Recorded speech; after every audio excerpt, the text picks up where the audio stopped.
A Carla Lucena está no Supremo, Elisa está no Congresso e é para lá que nós vamos agora.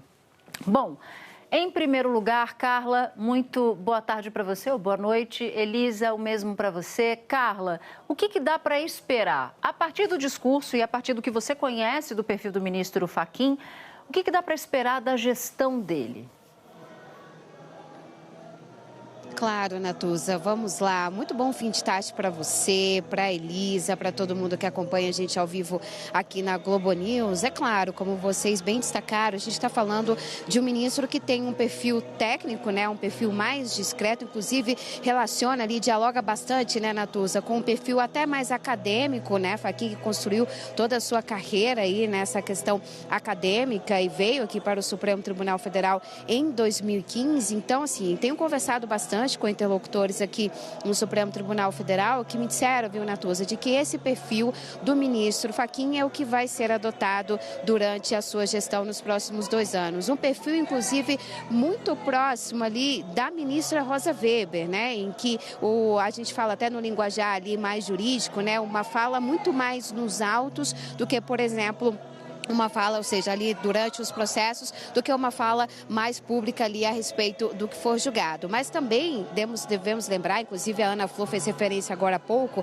que o ministro Edson Fachin, quando esteve à frente ali do Tribunal Superior Eleitoral, ele não se furtou de dar o seu posicionamento, em sair em defesa do judiciário. No caso, a gente estava falando do judiciário eleitoral, foi um momento de tensão, até com uma pressão maior, a gente relembra, né, das Forças Armadas direcionadas naquela época ao Tribunal Superior Eleitoral. Em uma das falas, Natuza, a gente tem que lembrar que o ministro chegou a dizer que quem tratava de eleições eram as Forças Desarmadas. Então, o que me falaram é isso, que havendo necessidade de um posicionamento mais firme, até mesmo mais crítico, o Fachin não vai se furtar. Em relação à condução aqui da pauta do plenário, né, lembrando que o plenário se reúne sempre às quartas e quintas-feiras, o ministro Edson Fachin deve adotar, e a gente viu agora no discurso, né, uma questão mais colegiada. O que me disseram é que ele quer dar protagonismo ao plenário físico, ou seja, aquele plenário que reúne os 11 ministros do Supremo, até para dar uma resposta institucional ao que está sendo julgado, ou seja, trazer pautas importantes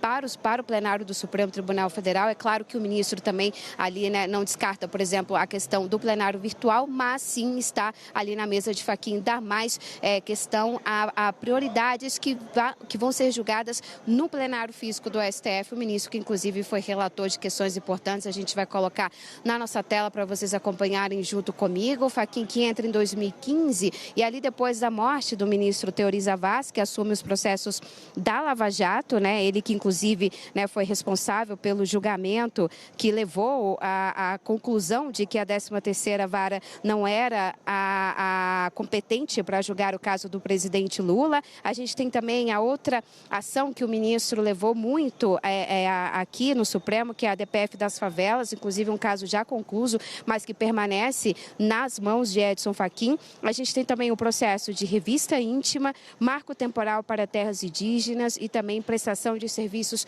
por aplicativos. E começando por isso, né, na quarta-feira, quando a gente tiver ali a primeira sessão aqui no STF, o ministro Edson Fachin vai conduzir o julgamento para tratar sobre a questão trabalhista, né, dos motoristas por aplicativo, uma questão que tem aí, né, um apego, né, uma repercussão social. Então vai ser a primeira grande discussão do ministro Edson Fachin aqui na corte. Então a gente vai ver um perfil muito mais discreto, com protagonismo do plenário, mas sem se furtar de falar, Natuza, e já passando aqui para minha amiga Elisa também, de pautar questões que possam vir gerar grande repercussão. A gente vai agora então para o Congresso Nacional, porque tem toda essa questão, né, Elisa, do desafio de também tentar conter as tensões com o Congresso.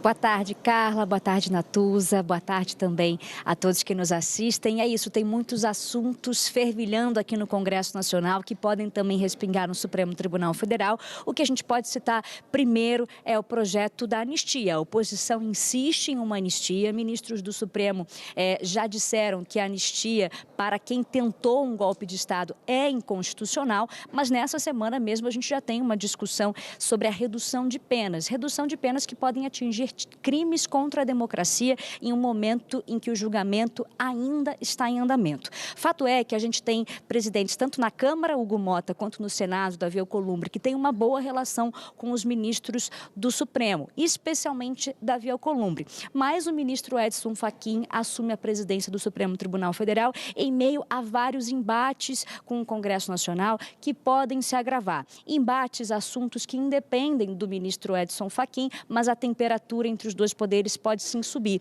E a gente preparou uma tela para mostrar para vocês quais são esses assuntos. A gente começa falando ali da anistia ou redução de penas, como eu já citei, é um assunto que a bola está quicando aqui no Congresso Nacional, mas depois a gente cita os mandatos de Carla Zambelli e Alexandre Ramagem. Os dois são deputados do PL, os dois foram condenados, Zambelli por invadir o sistema da justiça e Ramagem pela trama golpista. Ramagem ainda tem os embargos para serem analisados, mas fato é que o Supremo determinou que a Câmara apenas declarasse a perda do mandato desses dois deputados. Hugo Mota decidiu que isso não acontecesse, decidiu levar isso para um voto no plenário. A gente ainda vai ter que acompanhar esses votos. Depois a gente fala das emendas parlamentares, uma série de operações contra deputados e senadores. Os deputados e os senadores estão com medo. Isso, inclusive, acabou levando à aprovação aqui na Câmara da PEC da blindagem. Depois a gente cita o deputado Eduardo Bolsonaro, que não está no Brasil, mas que é um dos principais articuladores para as sanções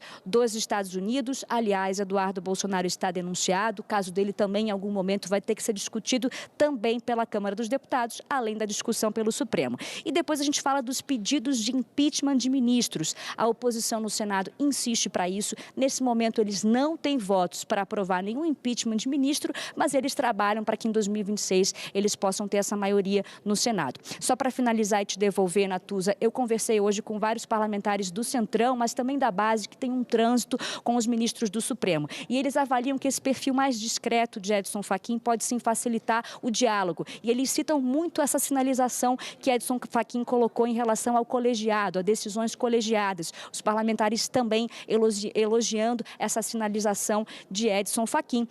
E eles também acreditam que Edson Fachin, por esse perfil mais reservado, deve dar menos declarações públicas sobre temas polêmicos e isso pode também facilitar a relação aqui com o Congresso Nacional. Volto com você.